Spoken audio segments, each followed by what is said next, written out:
Good evening, everyone. Tonight we're going to talk about famous figures from history and relate them to our previous discussions about democracy and socialism and authoritarianism and American psyche. So they're all surrounding one of those issues. And what I'm going to do is I'm going to turn this away from my face for a change and set it up so that you're getting to look at the screen. We're trying out all kinds of different things to see what will work. And if need be, I'll come back into the picture and have a chat. So this starts way back in ancient Athens, this discussion on democracy, essentially, with a person named Cleisthenes. And this probably, I'm guessing he was a contemporary of like Plato and these guys, but I don't remember. When we looked, we didn't get those guys out of it. So a deeper discussion might talk about the philosophy of the times and what else was going on. But he's notable for reforming the Athenian constitution. Were I to go into more depth here, I probably want to pull up the Athenian constitution and compare and contrast it with our own. But I don't really want to do that until we've actually looked at our own. We haven't quite gotten there.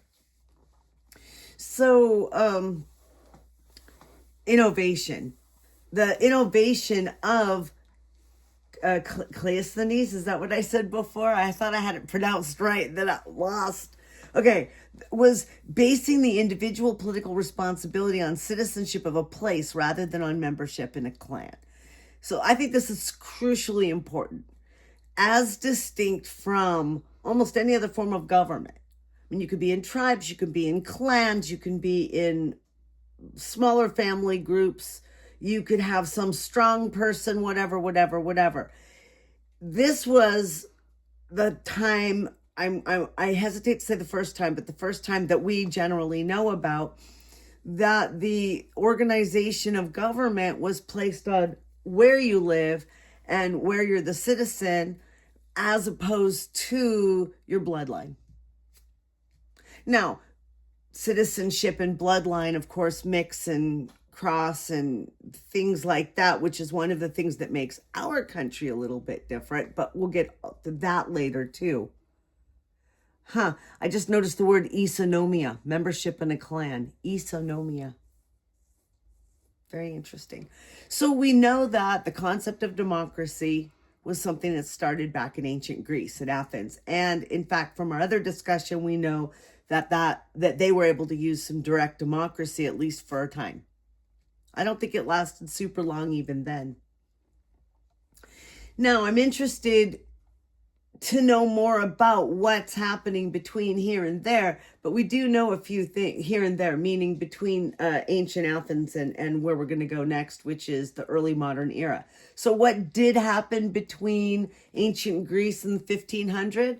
Well, mostly ancient Rome and feudalism and kingdoms and things that had very little to do with any kind of enlightened economic or democratic theory. This is still well before Marx. So what you really had was more the natural give and take, the natural kinds of markets which started back in Greece, at least, and weren't yet organized enough to be quote unquote open markets. Brings us now up to Adam Smith. So who is Adam Smith?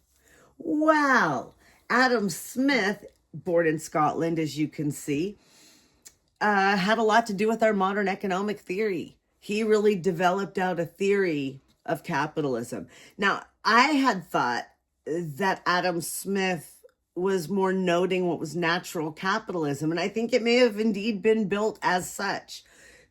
This is the idea as I understood it, that people in prehistoric or like early agrarian societies would have taken, I guess things got complicated enough that jobs started, people were specializing. You had enough population, they were sticking around. Some people were planting the crops, some people were taking care of the animals, some were making leather, some took the leather and made shoes, etc., etc., etc. So let's take the shoemaker. The shoemaker is making shoes for everybody in the entire village. I guess it would have to be a village by now. And the shoemaker has more work than the shoemaker could possibly do, but the shoemaker has the raw materials, perhaps is raising the cows, perhaps is even growing the feed for the cows, is doing all the work to make the leather and then making the shoes. So what is the capital? The capital would be the animals, the leather, the land, the workshop, the tools, all of that becomes capital. Wealth that shoemaker can use at his or her own discretion. So imagine now that the neighbor is hungry and the neighbor's kid would like to be able to work and help support the family. So the neighbor's kid goes over to the shoemaker, does a whole bunch of work, goes home with maybe some of the meat from some of the cows. I don't know, whatever. That is, to my idea, early capitalism. Kind of, yeah. Kind of, yes. But when you really get into when it's called capital and capitalism, it's more pointed. Wealth is created through productive labor. In other words, one's labor itself becomes something one can use to make money or capitalize, essentially. Do you want to add anything to that? No, I think you captured it really well right there. Thank you.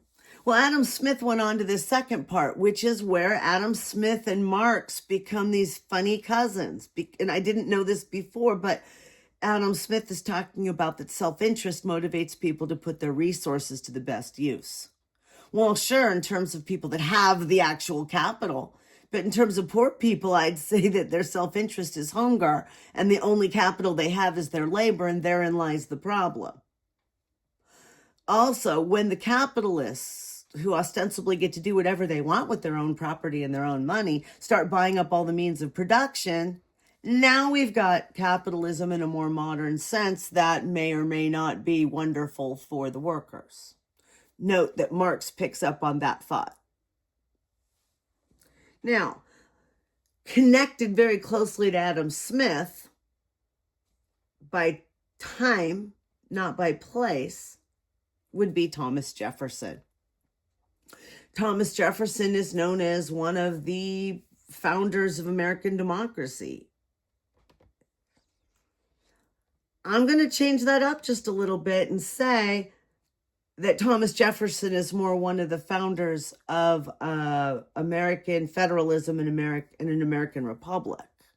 I'm withholding the idea of American democracy for any time where we had slaves and human beings weren't allowed any kind of representation whatsoever. So I'm going to the Declaration of Independence, and I want to share some of this with you because this is what Thomas Jefferson wrote. We'll start with I guess it's a preamble. Sure. When in the course of human events, it becomes necessary for one people to dissolve the political bands which have connected them with another, and to assume among the powers of the earth the separate and equal station to which the laws of nature and of nature's God entitle them, a decent respect to the opinions of mankind requires that they should declare the causes which impel them to the separation.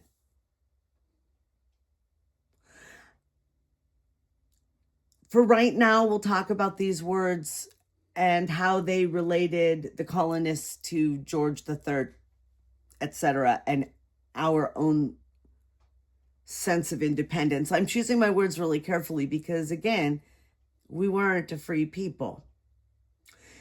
Understand that these words were written not for me, not for Rhonda, not for a good number of my friends, not for my friend and subscriber Loretta, but rather for the white Christian or Christian enough deists in this case, men who had estates, landed gentlemen.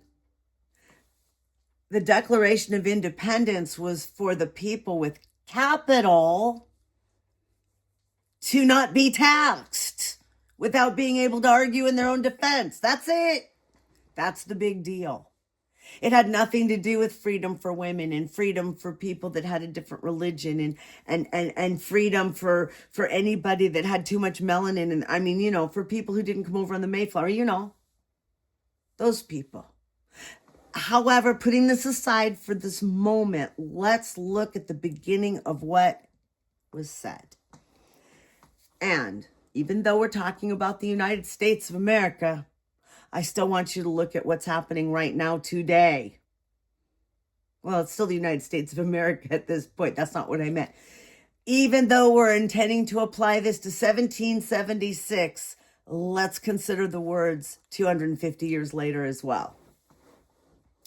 We hold these truths to be self-evident, that all men are created equal, that they are endowed by their creator with certain unalienable rights. I wonder if that's why they don't want immigrants, if they think they're aliens, and so we have unalienable. No, sorry, I'm going to start that again.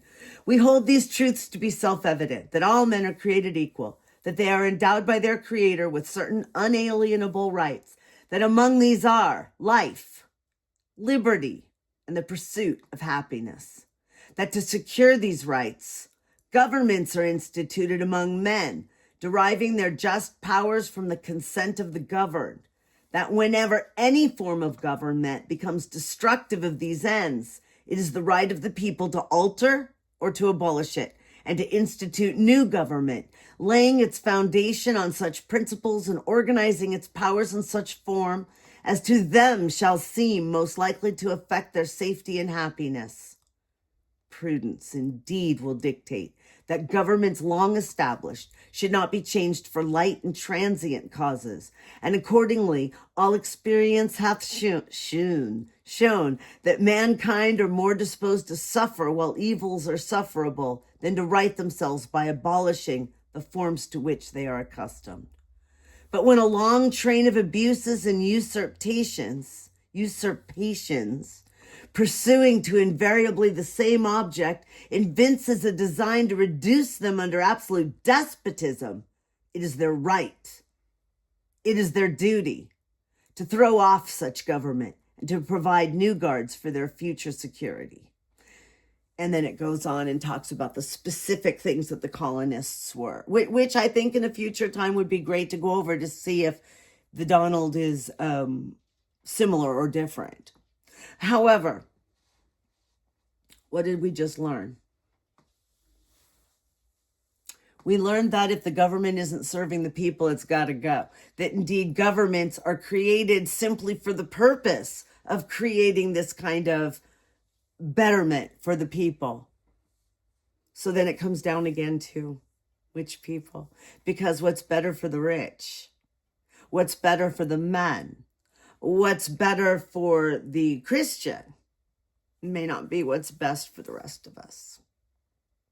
Never even mind getting into LGBT plus. We haven't even approached that topic here. Remember, too, that this Declaration of Independence was not for Indigenous people either. It didn't even discuss them whatsoever.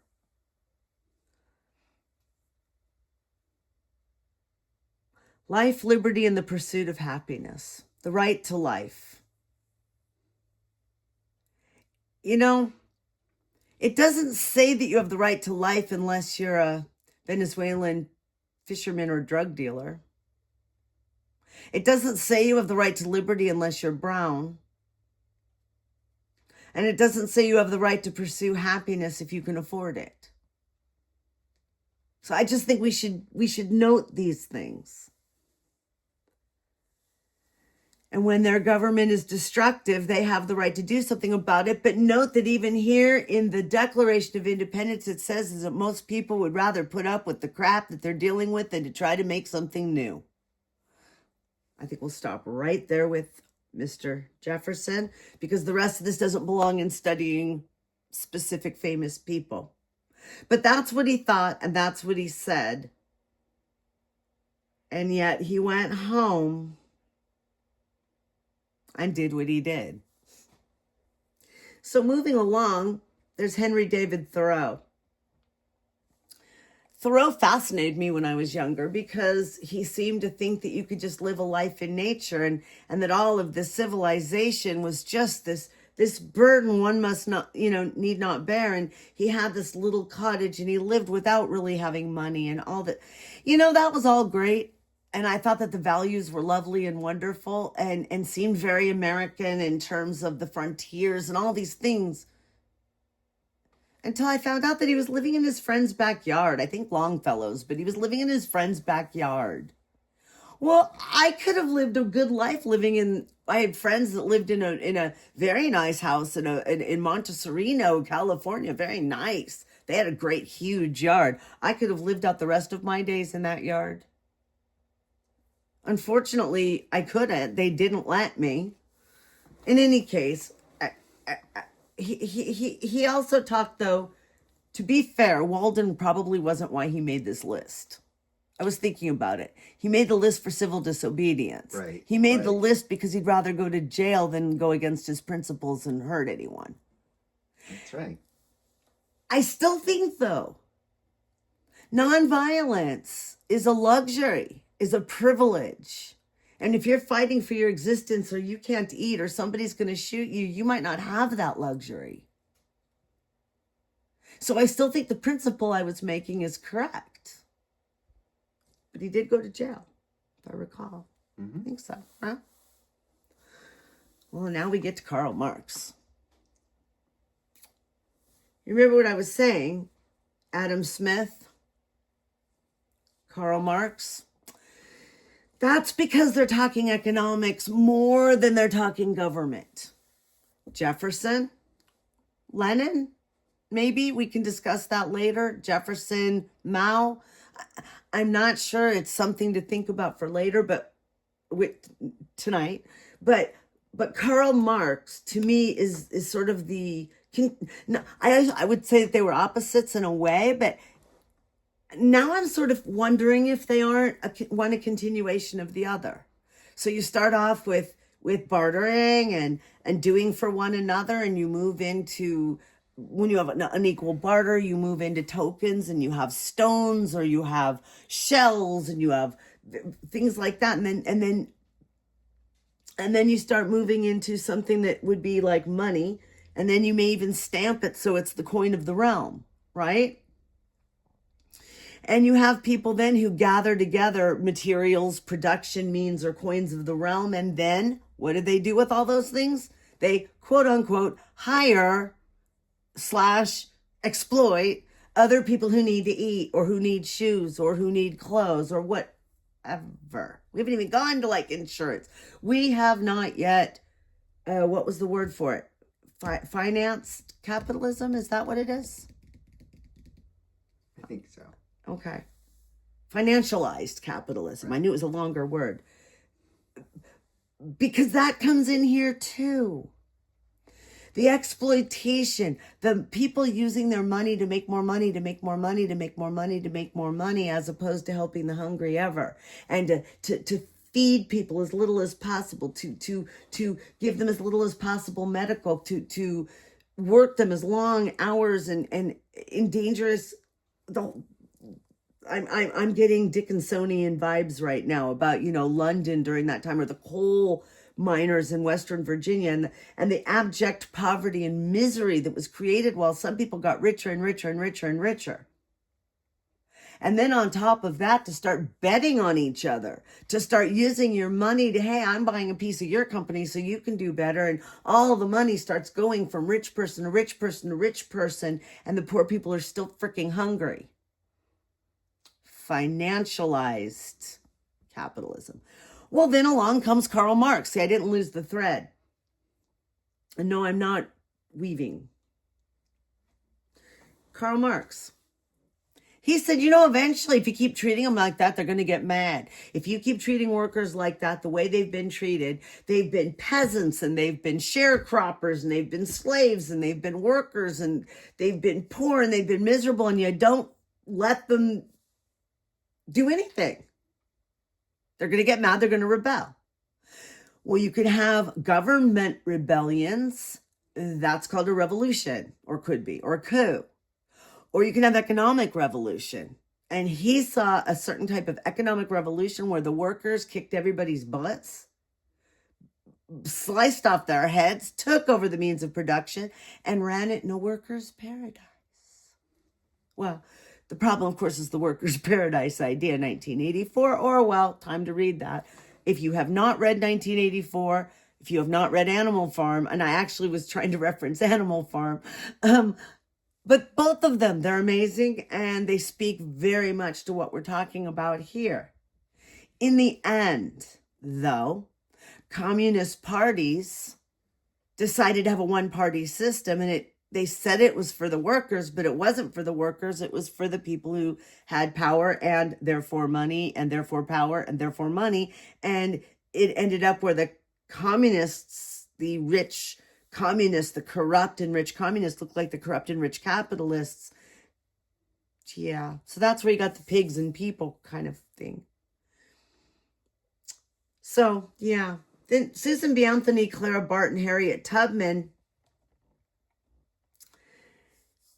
Of course, we can go into each one separately. Susan B. Anthony and Harriet Tubman really being civil rights leaders, Clara Barton being a nurse.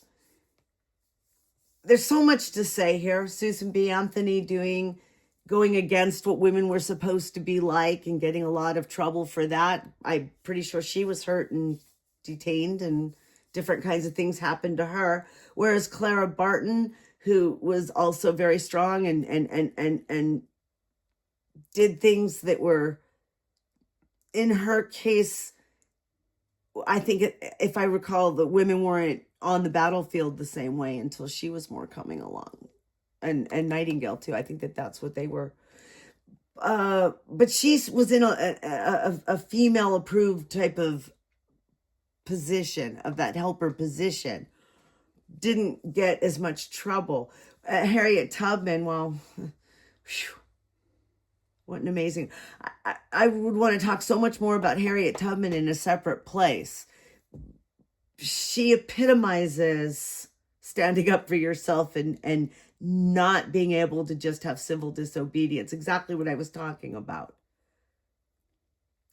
So those are three women who were all born within a couple years of one another, who made these amazing marks. You know, I want to point out here that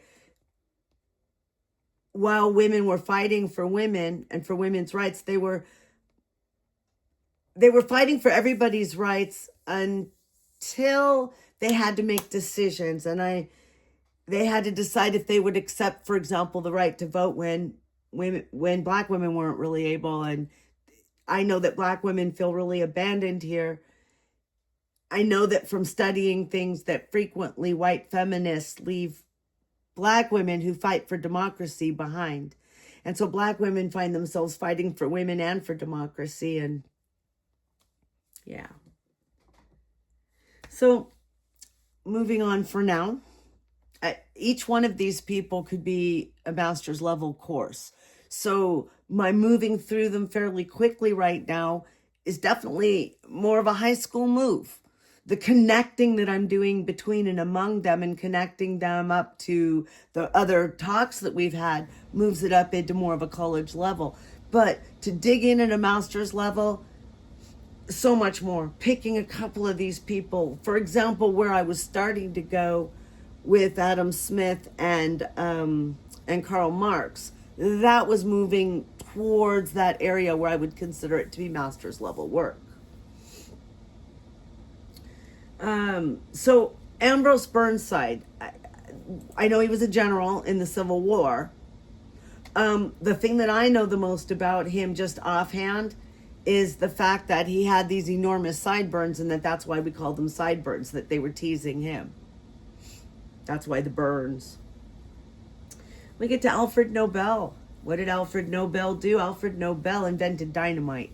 So I'm saying for a deeper dive into Alfred Nobel, I'm really very interested in why he invented it. Was there somebody or something he wanted to blow up? Was it for mining? Was it for construction, destruction? I'm really interested. You found out? He was trying to stabilize explosives because they were very dangerous. So he was trying to find a way to stabilize nitroglycerin so it'd be safer to use explosives in working. So he wasn't really being destructive. He was thinking about it in terms of construction and people doing projects and things like that, not blowing off their fingers and all that. Trying to make it more safe. Well, thank you.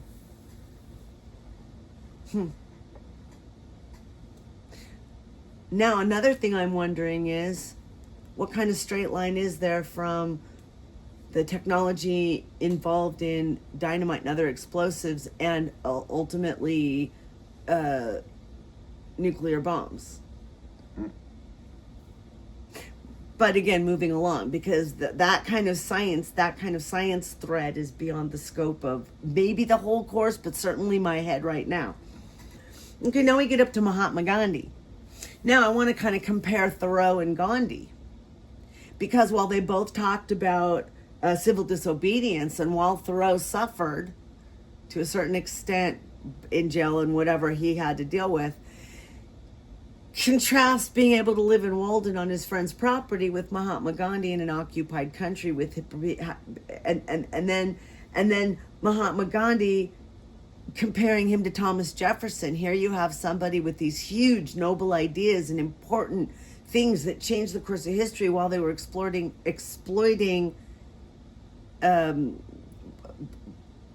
probably anybody of lower caste and certainly women. So,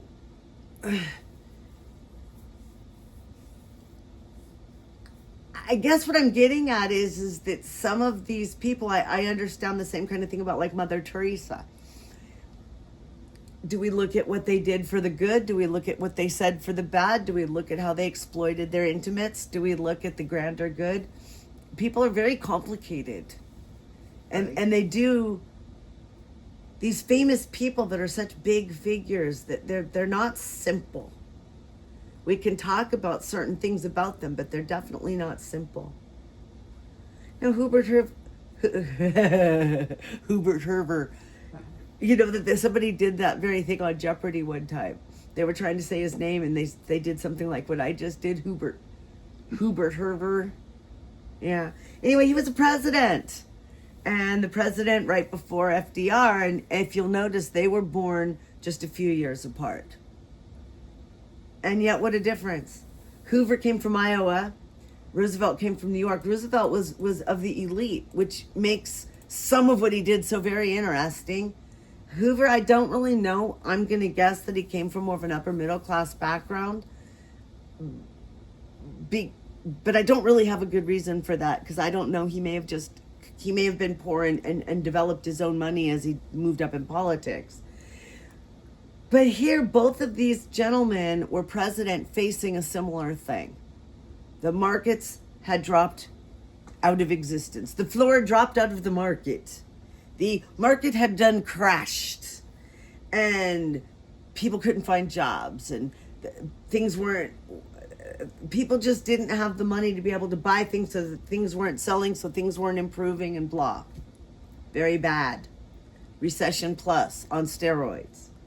Well, Hoover's concepts apparently didn't work out so well, because the depression got deeper and went on longer, and people started living in little Hooverville tent towns or little tiny houses or whatever they were doing, but it was Depressionville slumlord stuff. So, I mean, not slumlord, but slums. Right. Tenement type things and yuckies, right? Yeah. And they weren't living well.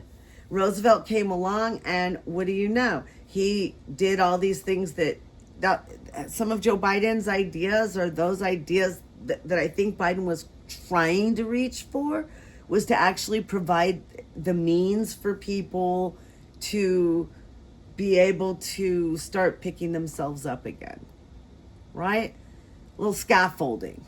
The New Deal was scaffolding. And I think he pushed the New Deal even further to pick up people who had never had it good in the first place, families who'd never made it in the first place. So he was trying to give everybody a way to start climbing the ladder, which, like I said, that was the stated goal of Biden. Now, I don't want to skip over Gertrude Stein and Helen Keller too much. These guys were writers and again, coming from places of having to overcome the expectation that only men had careers, and of course have Helen Keller being blind and deaf. Poor thing. Imagine what she did. No, I do have to point out though, she also was wealthy. Her parents were wealthy. I don't want to take away from anybody's. I think Gertrude Stein may have come from a wealthy place too. I don't want to take away from people, but it sure seems easier when you're 6 steps ahead when you're born. Now, I do want to talk about the next two people. Franklin Roosevelt and Benito Mussolini were born a year apart. Roosevelt was born, like I said, into a very upper class, very wealthy family in this country, obviously very steeped in capitalism, and around the time that was like the Gilded Age. Roosevelt came up in a very fancy, very expensive, very posh society, and what did he do? He did something that was kind of democratic socialism with the New Deal. He brought in a socialist element. What do I mean by socialist? Where you tax people and you use that money for the good of the people who aren't able to make it on their own. So, interestingly enough, you have Benito Mussolini, who came from a place of, how did I put that? Oh no, it was more Mao. Was it Mao? Was it Goebbels? I don't remember. I made that comparison. Well, that Mussolini came up and became fascist. I was going to have a really good point there. Do you remember? I do not remember. Roosevelt and Mussolini. Mussolini became very fascist, obviously.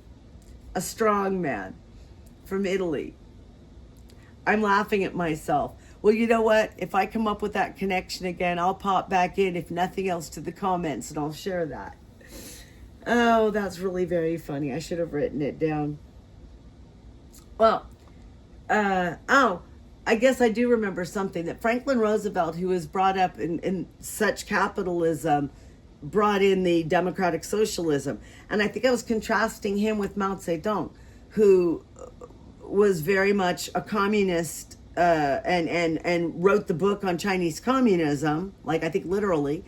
And now you have the Communist Party, while still following his dictates, playing in markets, bringing in markets, having China working in the markets of the world. And so now you're seeing kind of the opposite end of it with the managed markets of a kind of socialist system.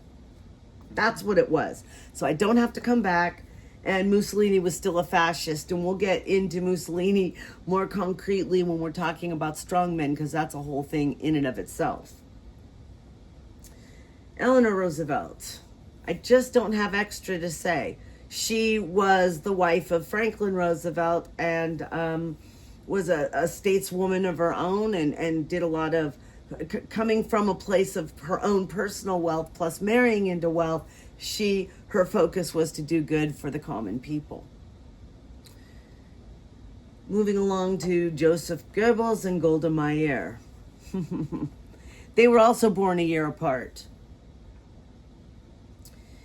Joseph Goebbels was the mouthpiece, the Caroline Leavitt, Stephen Miller combination that Hitler had at his side. That's good. Caroline Leavitt, if Caroline Leavitt, I don't even want to say it because the whole thing about his wife and Elon, it's all too weird. So Goebbels was a nasty, nasty creature. I think that he's in here for a couple of things. One, he would have styled the propaganda. So whoever it is that does the gosh, I guess Trump even has a piece in it, because it's sort of like you don't have other people doing your tweets necessarily. It's too easy for the common person to just tweet.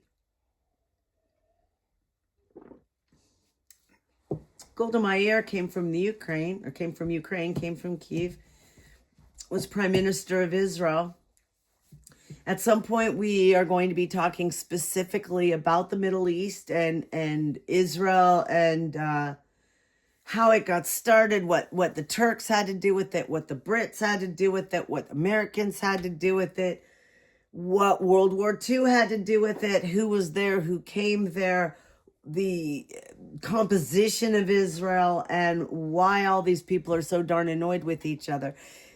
Keep this in mind, however, as wonderful as some of the things that Israel has done may have been for the Jews who went there, that's like being all excited because the Declaration of Independence did good things for white men.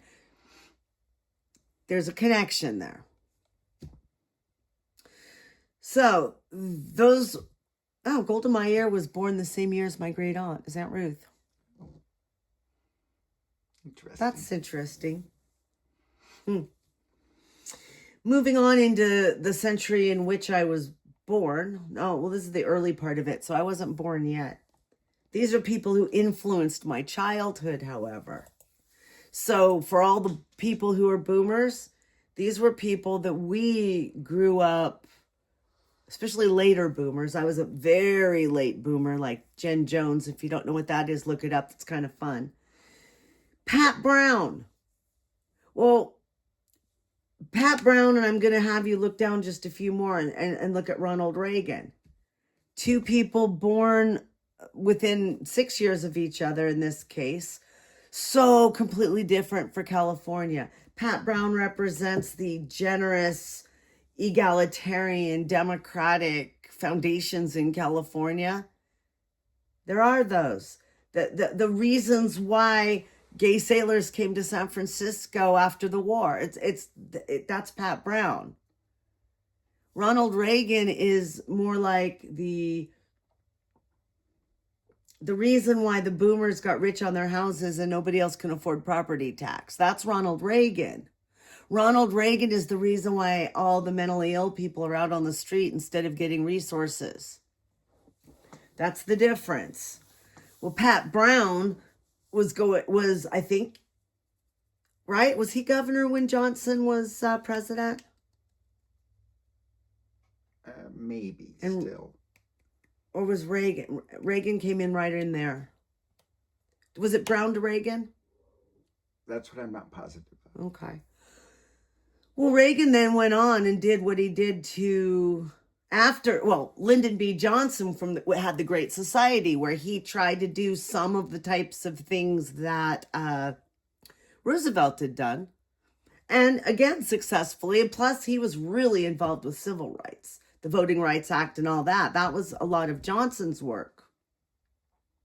Reagan came along and began the destruction of it. He really brought in a different kind of corruption that we were aware of in the moment, if that makes sense. I'm not suggesting that anybody wasn't corrupt ever. I'm just going to suggest that Reagan said some of the quiet part out loud, or allowed some of the quiet part to be said out loud. Reagan led to Bush. Bush led to Bush. Led to Iraq. A lot of things went from Republican to Republican. Notice Nixon isn't here, at least not, I don't remember if he's in here or not. So I would point that out, that Nixon isn't in here and probably ought to be. Maybe he's younger and I just don't see him. I don't see him. But Johnson was making a deal, had a deal worked out with North and South Vietnam, apparently. They were going to end the war, but if he had ended the war, he might have been able to get reelected, and that wasn't good for Nixon. No. So Nixon talked to the president of South Vietnam and said, wait, you can't agree to this. And so he didn't, and so he didn't, and then Johnson didn't run again, and boom, there was Nixon. Like gross. If that hadn't happened, I don't know, if Nixon had never been in, I just can't even, I don't know. All of history was changed because Nixon did us dirty and killed how many people for that? Right? Right? Edward R. Murrow, back when journalists just said it the way it was. Cronkite, Murrow. Back then, we thought they just told us the truth, I think. At least we kids thought that. Moving a little forward, now there's Menachem Begin, Anwar Sadat, and if we go down even further, you don't have to, I'm just going to go catch, he's in a different, nope, I must have just skipped it. There he is, Yasser Arafat. These three gentlemen were foundational to my childhood. How often were they quoted? How often were they arguing? How often were they meeting in Camp David? Some of these guys, right? Yes. I don't want to get into it too deeply, but they were as much, one of the things and the reasons why I'm so interested in the Middle East is because it seems like Israel, Middle East issues, then you got Jeffrey Epstein and Charlie Kirk, and who's controlling everybody in Congress, and it keeps going back to Israel. Netanyahu and Putin and Netanyahu and Putin. I want to unravel more of it, and it's very, very, very complicated. But I know that these three guys, Begin, Sadat, and Arafat, they were involved in stuff. I mean, what the PLO, right? And then the PLO, because Arafat and the PLO were making deals with certain people, and therefore they didn't have enough teeth in defending the Palestinians, gave birth to Hamas. And all of these people, all having all these weird side deals and all of this stuff with each other. That's why we have some of the terrorism and the ISIS and whatever. And that's part of how the Israeli government got such a foothold. Anyway, I'm being vague, partly because there are limits to how much I understand and trust that I understand, and partly because it's such a big subject. There's so much to it that I could talk for an hour, and that's not going to help anybody. I'm backing up just a little bit because I can't skip Nelson Mandela. When I was talking about Israel and I was talking about Russia and talking about the connections and what I want to unpack, let's add South Africa. Elon's from there. It's another white place. It's another white place with deep, deep, deep racism. I think that Trump may have thought that he would have had more of a connection to Modi because of the caste system, but he doesn't because he's an idiot. And Modi's not an idiot, and I think that Modi doesn't want to put his eggs in that basket. But I think that Trump realizes caste system and that he likes that idea. And I think that even if it's more intuitive, it's not like he read, what was that book? The caste system, if I can remember that author, I should share it with you too. She was amazing. Comparing Nazi Germany and South Africa and us here with how we treat Black people. Okay, then we get to John Birch. Oh, well, I guess I skipped over Nelson Mandela still too much. I'm not sure what else to say, but it would be good to compare him. Talking about some of what he did and talking about what Gandhi did and talking about Martin Luther King Jr. and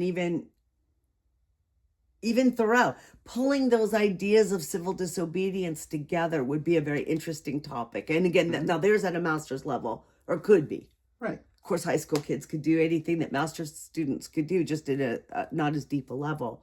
That's something that I want to be really clear. The same topics, the same questions, could be at any level. It's what you do with it, how deeply you take it. Okay, so John Birch. John Birch. I've heard of the John Birch Society. And I had thought that I read that he was born in Indiana. He was born in India. Oh. So is he British? Because I was thinking, He was American. John Birch Society, conservative. I want to compare and contrast them with the Heritage Foundation. And there's another one that's Heritage something or another. There's a couple of different organizations in DC, and I think we should look into that, because I think that a lot of these old men's clubs kinds of things, I think that they have undue influence on our governments. So John Birch was a World War II intelligence person and also a missionary. I want to get into finding out more about what his personal philosophy was, and if John Birch Society was just named for him or if he started it. I don't know. And then I want to find out more about what these different societies, what they're doing, what their influence is like right now. So George Wallace, you want to talk a little bit about George Wallace? Yeah, George Wallace was a politician from the American South who was, he was against civil rights. Governor of Alabama, yeah? Yeah, against integration, against really equality. Well, he was a rather rabid racist. Yes, he was a rather rabid racist. And he was running for president, I believe in the 70s, and somebody tried to assassinate him. Yeah, shot him right in the spinal cord. Yeah, so he was disabled for the rest of his life. Right, and then he kind of recanted. I don't think anybody ever really trusted him. This is the problem, huh? I don't think so, no. Or then there's Madalyn Murray O'Hair, atheist activist. I think what interests me about her is the way that people respond to her and respond to atheism, and it really tests the First Amendment. Mm-hmm. James Baldwin. Love James Baldwin. He was just one of the most poignant writers of the Black experience. He got tired of it. He went to Paris. He found out what it was like to live free. He found out what it was like to live and be considered a human being and to be considered a full human being with full civil rights. And when he came back here, he couldn't. I'm pretty sure I recall he went back to Paris and lived his life out there. I'm pretty sure. But he grew up in Harlem. I highly, highly, highly recommend reading James Baldwin. Poetry, stories, essays. RFK. Not to be confused with his son. RFK Sr. had a heart and seemed to deal more with facts, and he probably was shot because he stood up for civil rights and Black people, and that everybody should have a voice and have a right to live. There's Dr. King, and there's Cesar Chavez, and Christine Jorgensen for that matter, because they were all those people were standing up for people who were often unrecognized and discriminated against. Christine Jorgensen was one of the first people to be surgically transsexual. There's a lot going on. Cesar Chavez, was a labor leader and stood up for the migrant farm workers. And we all know about Dr. Martin Luther King Jr. What we don't know is he had more than a dream. He had some pretty concrete ideas and a lot of disgust, and he understood very well what Marx was talking about. And he also said and stood up for the concept that the oppressed were going to be able to stand up and claim their own. He believed in nonviolence. He believed in civil disobedience, but he didn't believe in having your hands tied behind your back and just letting yourself be beaten either. And I think that my understanding is that an awful lot of white, powerful people love to talk about how Martin Luther King Jr. was a pacifist, but forget all about his strength. Then there's Harvey Milk. Harvey Milk. What a mensch. And Harvey Milk was a civil rights leader as well. And he didn't see any reason whatsoever for gay people to quietly stand aside. Gay people just needed to take their place in society and do it kindly. And he did. And he did. And I don't think he was killed for being gay so much as killed for, it's sort of like he was sort of killed for the same reason that I think Trump hates Obama. Here was this brilliant gay man who outshined, him. I don't even want to say his name. Outshined that idiot so much so that it's like that mediocre white man again. This was a mediocre straight man, and all he could do was just make the pain go away, and he saw Harvey Milk as his pain. So there you go, Donald. Should you ever happen to see this, Barack is brilliant, and he is your pain. Jerry Brown, son of Pat Brown, took those same kinds of ideas, modernized them. This is a dude who wouldn't live in the governor's mansion. He insisted on living in an apartment. He was also the one that dated Linda Ronstadt. That's right. Yeah, he was a cool governor. He had hair back then. And then when he was like the mayor of Oakland briefly, right before Willie Brown, right? They went from brown to brown. I think so. Something like that. And he stood up to Donald. He and Gavin stood there together when Gavin was the mayor of San Francisco. And remember, they stood there and kept straight faces while Donald was talking about sweeping the forests and stuff. Right. Yeah. I think that talking about Pat and Jerry Brown and Ronald Reagan would be very interesting when we talk about California. It would be nice to look into and then we'd get into Pete Wilson and Schwarzenegger and Gray Davis and some of those kinds of things. It would be kind of interesting to trace. Yeah. Now there's John Lewis. Interesting. I thought John Lewis was older. I had no idea that Jerry Brown, John Lewis, and Rob Reiner were all very close to the same age. And there's quite a difference between Harvey Milk and Rob Reiner. Okay. So let's just stick with what I was talking about. Jerry Brown and John Lewis are a couple years apart. John Lewis, as we know, was the civil rights leader who walked across the Selma Bridge and was beaten. And I just want to say, I went there, I visited the bridge, I thought about John Lewis and the march, was with a friend of mine, Hi Loretta. Selma wears its scars like John Lewis did. I'm hoping that in his honor and some of the other people on these lists, that this podcast will get us in some good trouble. I'm happy to have some good trouble.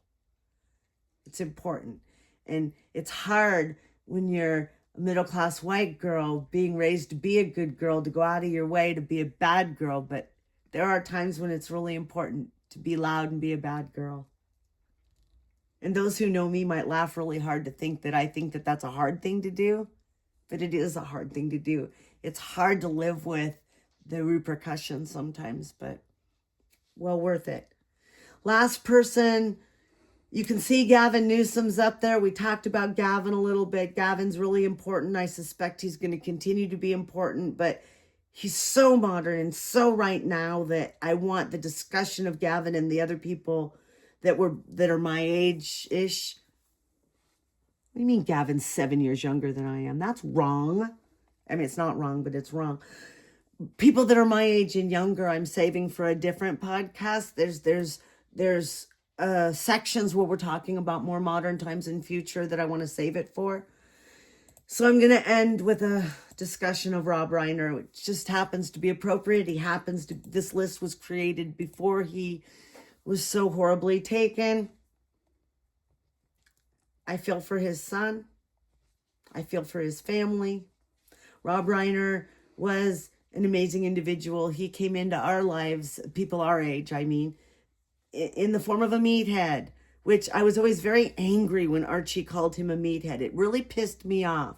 I thought he treated Archie so well. I did not understand until I was an adult what Carol O'Connor and Rob Reiner were actually doing. I didn't. I was pretty caught up in it. I was so angry that a man like that could go so unchecked. Who knew? Who knew that the adult Rob Reiner was going to be dealing with Trump? Right? And saying all the same things, even stronger and more knowledgeable, to counter this real menace. Mm-hmm. Right? I doubt he knew how much he was preparing himself for what was to come. So, Rob Reiner, we're going to miss you.